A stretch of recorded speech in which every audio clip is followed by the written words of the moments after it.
جن کے نام سے آج ہماری نسل واقف نہیں ہو پا رہی، وہ اتنے عظیم تھے کہ آج ہم تصور نہیں کر سکتے. کیا آج کوئی عورت تصور کر سکتی ہے کہ وہ اس کا بیٹا جو ہے وہ لندن جا کے پڑھ لے؟ جی.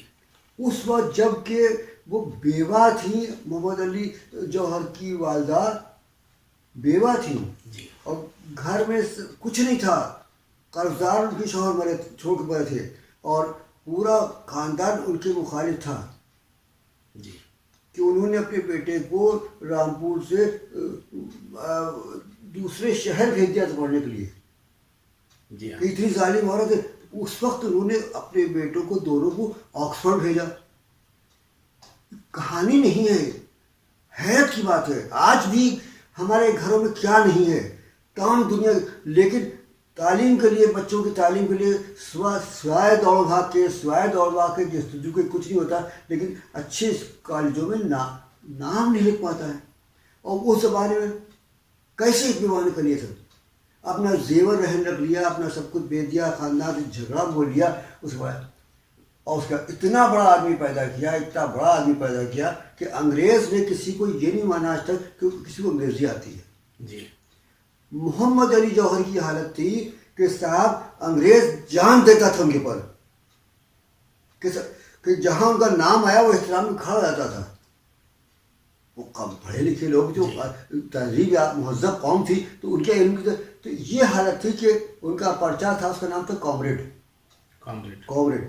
وہ بین تھا، برٹش حکومت تھی، بین تھا، اور وائسرائے کی بیوی سے بلیک سے ملاقات ہوتی تھی.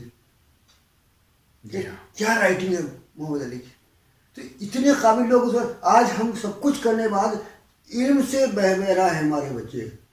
کتابیں اچھی ہیں، ڈریس اچھا ہے، سب کچھ ہے، جا رہے ہیں، سب کچھ ٹوٹی پھوٹی منہ چڑھا کر کے انگریزی بول لیتے ہیں.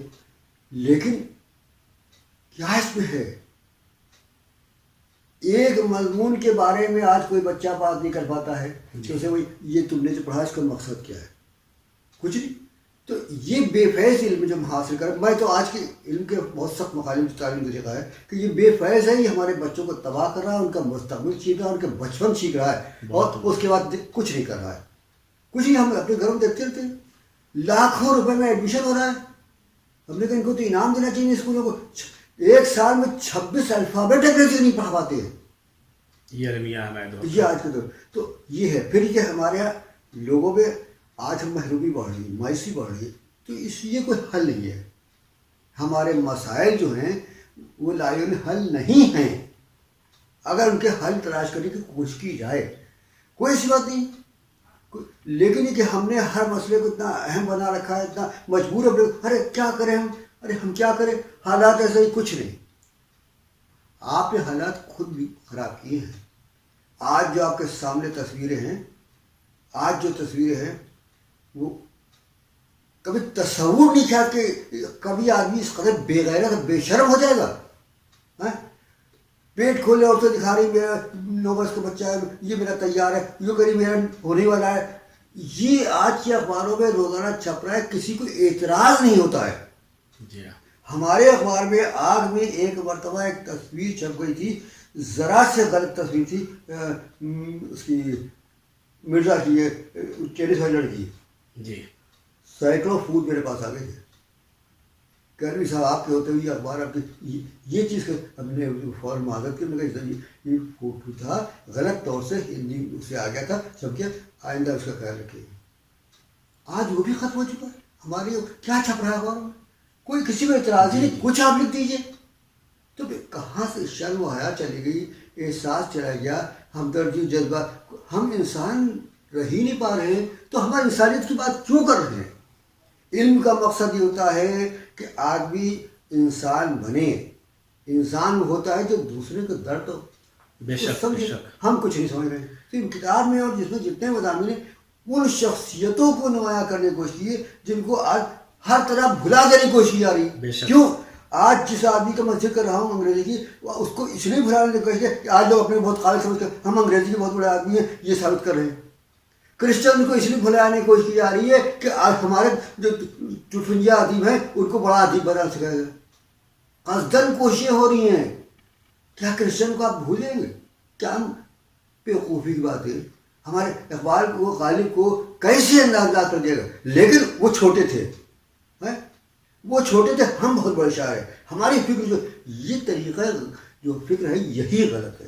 الوی صاحب آپ نے جہاں اس میں قداور شخصیات کا ذکر کیا ہے، سجاد ظہیر وغیرہ کا، حیات اللہ انصاری صاحب کا، ڈاکٹر شجاعت صاحب کا، اور بڑے لوگ ہیں، وہ تو ہونا چاہیے، لیکن آپ نے حیرت یہ کر دی کہ آپ نے ان فراموش کردہ اوراق کو بھی کھول دیا جن پہ گرد پڑی ہوئی تھی برسوں سے، 50 سال سے. ایسا شاعر جس کا نام ڈاکٹر تشنا عالمی تھا، جس نے یہ شعر کہہ کے چونکایا کہ ہٹو کاندھے سے آنسو پوچھ ڈالو، ہٹو کاندھے سے آنسو پوچھ ڈالو، وہ دیکھو ریل گاڑی آ رہی ہے، میں تم کو چھوڑ کر ہرگز نہ جاتا، غریبی مجھ کو لے کر جا رہی ہے. اب دیکھیے کیا بات کہہ دی، اس کو آپ نے نظر انداز کر دیا، کیونکہ اس شاعر نے اپنے کو پوز نہیں کیا، وہ بڑا بن کر کے سامنے آیا نہیں، وہ بڑے افسر کا بیٹا نہیں تھا، ہم اس کے رشتے دار بہت زیادہ نہیں تھے.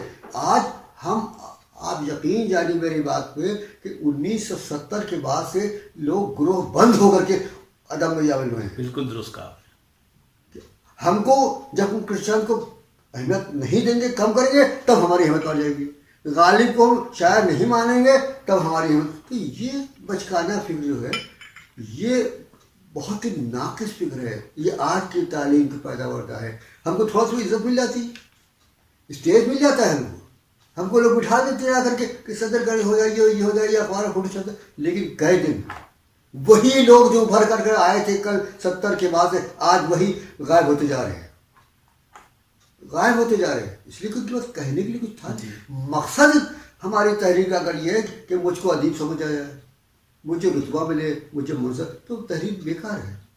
محترم الوی صاحب آپ نے وہ اس پہ منور رانا صاحب پہ لکھا ہے، اور یہ اس وقت لکھا ہے، بہت پرانی بات ہے، اس لیے کہ اس میں کہیں نہ کہیں یہ لکھا ہے آپ نے کہ ابھی ان کی شاعری 4-5 برس کا سفر کیا ہے اور ان سے بہتر امیدیں ہیں.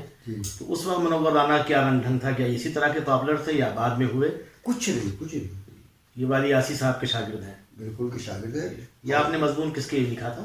یہ وہاں سے گیا سے ایک پرچہ نکلتا تھا، سہیل، بہت بڑا پرچہ ہو. اچھا. تو اس کا منور رانا نمبر نکلا تھا.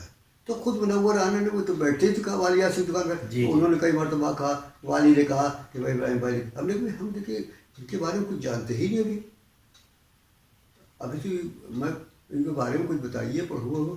تو یہ اس طرح ایسے بس ادھر کچھ ایکٹنگ کی کرتے تھے، کچھ کئی چیزیں کرتے تھے. وہاں فلم سے آ رہے تھے، کلکتے سے آ رہے، کلکتے میں اسٹیج بھی ہوتا تھا، ڈرامہ سب کچھ کرتے تھے. نظامت شروع میں کرتے تھے. نظامت بعد میں اس کے بعد کی، پہلے تو ہی. تو آپ نے کہا اچھا کچھ دیجیے. تو انہوں نے اپنی منتخب نظمیں اور قضے سب کو لکھ کے والا دی. منورہ نے ہمارا رکھی ان کے ہاتھ میں. تو ہم نے اس کو پڑھا. تو اچھا ان کا بیچارے خط بہت اچھا تھا ایڈر کا، سہیل کا، بہت بڑا پرچہ. تو ہم نے پھر لکھ کر کے والی کہ آپ نے کہا یہ مضمون لے جائیے. ان کے استاد والی یاسی کی آپ کے مضامین ہیں اور کئی ہیں، ہر کتاب پہ لکھا آپ نے. ماجد لکھنوی لکھنؤ کا ایک اہم نام تھا جس نے ایک شعر کہہ کے چونکایا. مولانا ماجد صاحب دریابادی جو کہ بہت بڑے عالم تھے، اور بڑے لوگوں سے جب کوئی چھوٹی غلطی بھی ہوتی ہے تو وہ لوگوں کا قسمت سنوار دیتی ہے. یہی حال ہوا جناب ماجد لکھنوی کا کہ وہ یہ سمجھے کہ یہ مرحوم ہو گئے. انہوں نے اپنے اداریہ میں لکھ دیا کہ اللہ ان کو غریق رحمت کرے، یہ ایک ہی شعر ان کی بخشش کے لیے کافی ہوگا. لیکن مولانا کی وہ غلطی ان کے حق میں صحیح ثابت ہوئی، اور ماجد صاحب نے خط لکھا، بلکہ ایک نظم بھی لکھی کہ میں حیات ہوں اور فلاں خان وادے سے میرا تعلق ہے.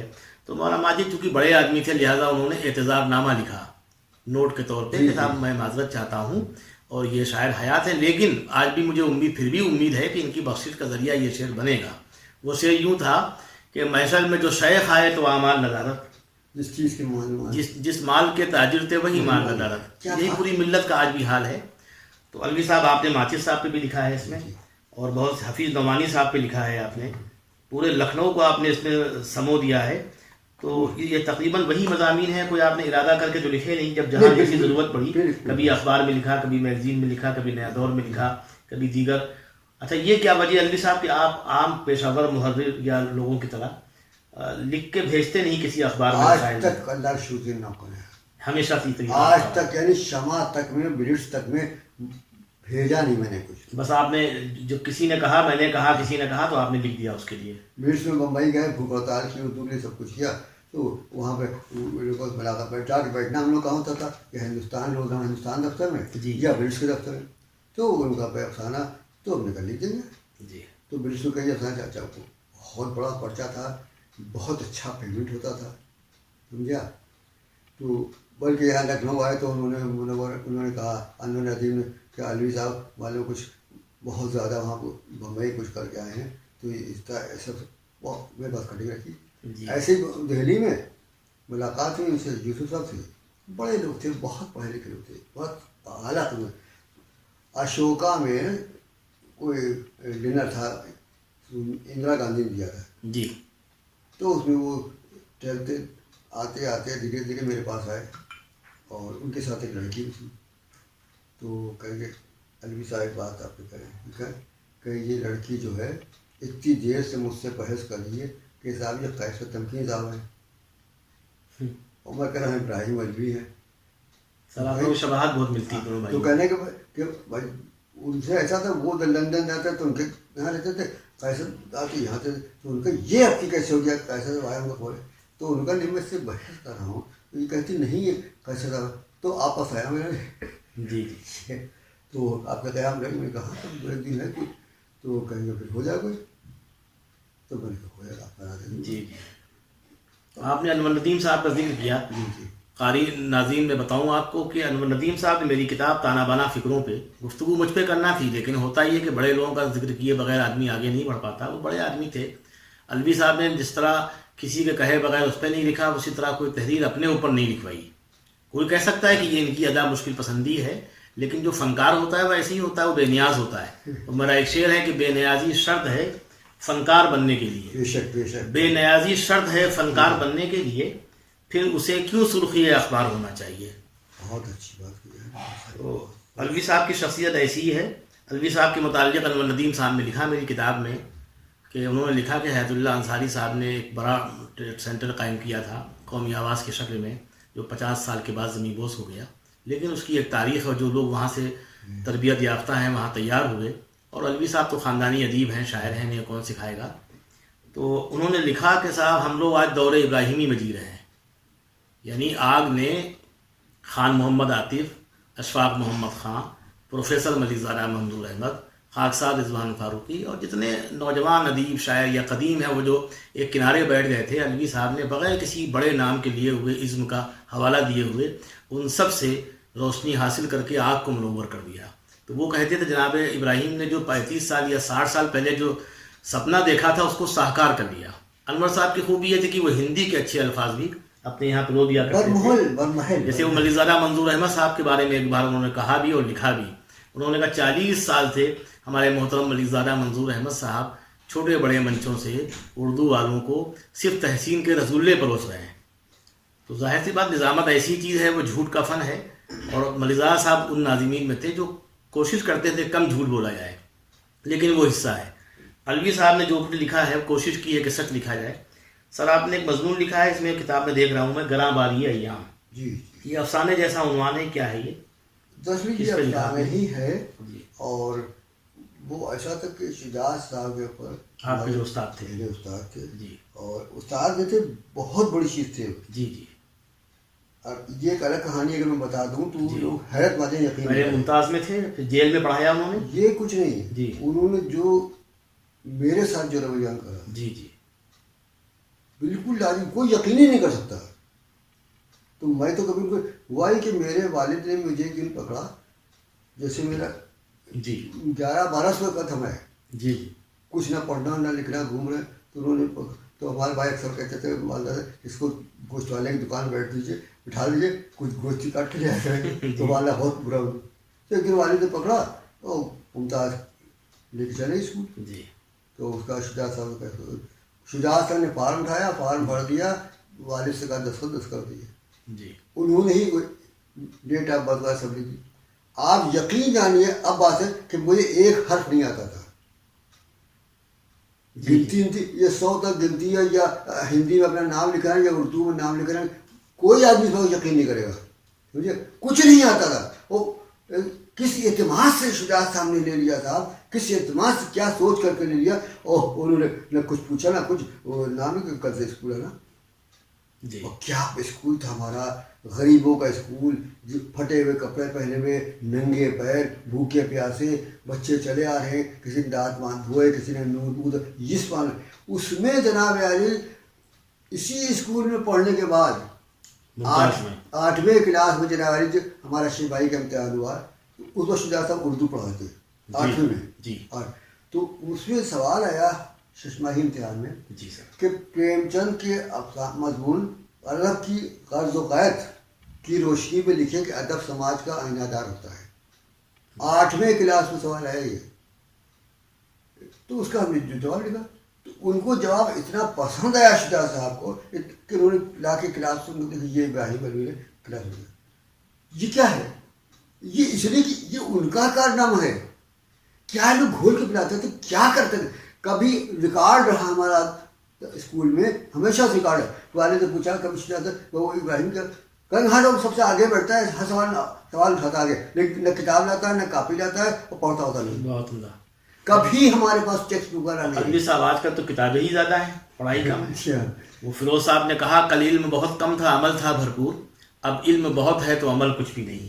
آپ ہی کے ممتاز کے پڑھے ہوئے ہیں راز بھارتی صاحب، حاجی امتیاز علی راز بھارتی، اور انہوں نے بھی ایک شعر کہا کہ تعلیم ہے کہ بوجھ اٹھانے کی تربیت. بے شک بے شک. تعلیم ہے کہ بوجھ اٹھانے کی تربیت، معصوم ننھے کانھوں پہ یہ بار کس لیے.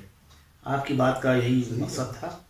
تو سر اس میں آپ نے نور حسن ہاشمی صاحب پروفیسر تھے، ناطق تھے، بڑی چیز تھے، ان کے بارے میں لکھا ہے. لیکن کمال یہ ہے کہ انہوں نے بھی آپ کے متعلق آج نہیں بلکہ سن 69 میں جب میں پیدا نہیں ہوا تھا تب مضمون لکھا ہے آپ کے بارے میں، اور وہ آپ سے بہت ہی مطمئن تھے، خوش تھے اس وقت میں. تو آپ اس وقت بھی افسانے اور یہ سب ناول وغیرہ لکھ رہے تھے برابر. اب آپ دیکھیے یہ اتنے بڑے آدمی تھے، ان کے بارے میں آپ بتائیں. جی ہاشمی صاحب بڑے بڑے لکھنے والوں کے سب سے پہلے تحریر دیکھتے تھے. جی کیجیے کیسے لکھیے، کریے کیسے لکھیے، کہاں یہ تک بہت اس معاملے مشہور تھے، اور بہت ہی سمجھیے نمبر دینے میں خصیص سمجھے جاتے تھے. جی جی سیدھے وہ بات بہت کم فن تھے، وہ سمجھ رہے تھے. کبھی کسی کے بارے میں اس طرح کی تو بات انہوں نے لکھی ہی نہیں. جی جی. تو یہ پتہ نہیں کیسے میرے پاس رہتا ہے. ایک ہمارے دوست تھے، نہیں آپ پہ باقاعدہ انہوں نے تحریر لکھی، تو بہت اہم بات ہے. باقاعدہ کیا تھی کہ کتاب ہے، تو انہوں نے یہ دیکھا یہ ہاشمی صاحب نے کہا ارے علی صاحب یہ کیا چیز ہے.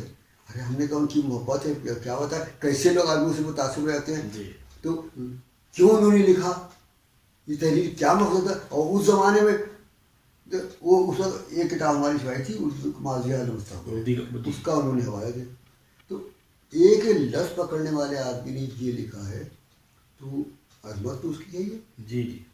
اور اس کے بعد سر جب میں علی گڑھ چلا گیا، اس کا ایڈیٹر ہو گیا تب بھی ان کا خط آیا میرے پاس. کسی بھی نہیں لوگ لکھتے تھے کبھی کسی. یہ ہے مجھے یہی فخر حاصل ہے، مجھے ایسے لوگ کی محبت حاصل ہے جن کے لوگ ترستے رہے. اب آپ بتائیے کہ اتفاقیہ ملاقات ہوئی، مولانا ہوئی، اتفاقیہ ہوئی، کوئی وہ بھی کوئی تصور صرف ہفتے ہی ہفتے. ایسے حیات اللہ انصاری صاحب، دنیا ان کے بارے میں پتہ نہیں کیا کیا کہے گی، لیکن یہ کہ حقیقت ہی اتنا بڑا آدمی اردو پیدا نہیں ہوا. ہم لوگ قدر نہیں کرتے اپنے بڑے لوگ جن کو، کہ اتنا بڑا آدمی جو 3 ٹرم MP رہا، راجیہ سبھا کا رہا، اس نے ایک گھر اپنا نہیں بنایا. جی وہ کچھ جائیداد چھوڑ کر نہیں مرے. حیات اللہ انصاری آج کارپوریٹر پہلے، یہ آپ اس کی تعریف نہیں کریں گے کیا؟ اپنے لڑکے کو انہوں نے کچھ نہیں کرایا، کوئی مکان نہیں چھوڑا، اور لڑکے کو کبھی نہیں انٹروڈیوس کرایا، کبھی کچھ کرایا. یہ تو وہ اس کی بیوی جو ہے شہناز، وہ IAS میں آ چکی تھی، اس نے IAS چھوڑ دیا، اور وہ اس کو انہوں نے کہا بیٹی ہے تو بیٹی کا ہمیشہ بیٹی ہی بنا کر اس نے یہ سب بنا لیا. کیونکہ وہ بہت بڑے خاندان کی تھی، اس کو وہ اس کی مراد آباد کا کاروبار ان کا ہوتا تھا، اور ان کے بھائی بھی IAS تھے، یہ بھی IAS تھے، اور انہوں نے بھی چھوڑ دیا IAS. اس نے تو جوائن ہی نہیں کیا IAS، آ گئے ٹیمپٹیشن میں. بہت کام کر رہی ہیں وہ. اور صاحب جی. تو اب آپ بس کہ جو کام کرتا ہے اس میں ہم عیب سب تلاش کر لیتے ہیں، اس کے کام سے زیادہ عیب تلاش کرتے ہیں، تو آدمی ٹوٹ جاتا ہے. تو بڑی مشکل سے ایسے لوگ. علوی صاحب اس میں ایک مضمون ہے سن وہ صفحے 213 پہ، خاموش رہنے والا شاعر. یہ فرید شتی کے متعلق لکھا ہے ہم نے. ان کے متعلق بھی لکھنؤ والے جلدی بھول گئے، اور ترانے ممتاز بھی ان کا لکھا ہوا ہے. کیسے شاعر تھے یہ؟ بہت اچھے شاعر تھے، بہت سنجیدہ. ان کے والد خوشنویس بھی تھے، بہت مشہور آدمی تھے. یہ لوگ فارسی کے آدمی تھے اس میں. جی. تو ایران کے جب یہ لکھنؤ آئے تھے، یہ شہنشاہ لکھنؤ آئے تھے، تو ان کا استعمال جیسا ہوا تھا تو گورنمنٹ نے انہی سے لکھوایا تھا وہ استعمال ہم سے، فرید صاحب ان کے والد سے، ان کے والد سے بھی. تو بہت اچھے فارسی بہت اچھا. تو یہ اس زمانے کے پڑھے لکھے آدمی تھے اور بس خاموش رہتے، لیکن جب یہ پڑھ دیتے تھے یعنی ترقی کرتے دو کو جانتے ہوئے ہم لوگ کھینچ کے لے گئے اس میں جنہوں نے اپنی نظمیں پڑھا دی تو لوگ حیرت آ رہے یہ آدمی ہم نے اس کو پہچانا نہیں. ہم نے آپ کے ترقی ادب کی نشستوں میں اکثر آپ کے جو گھر میں نشستیں ہوتی تھیں بہت اہم لوگ آتے تھے. ہم نے تو حیدر طباطبائی کو بھی اسی میں دیکھا، ان سے زیادہ بڑے لوگوں کو احمد وسیع وغیرہ بھی آتے رہے بامبے سے، اور جو بھی آیا بڑے سے بڑا آدمی رافع رسول وغیرہ سب کو آپ نے گھر پہ اپنے استقبال کیا اور ان کے لیے بڑے بڑے پروگرام کیے.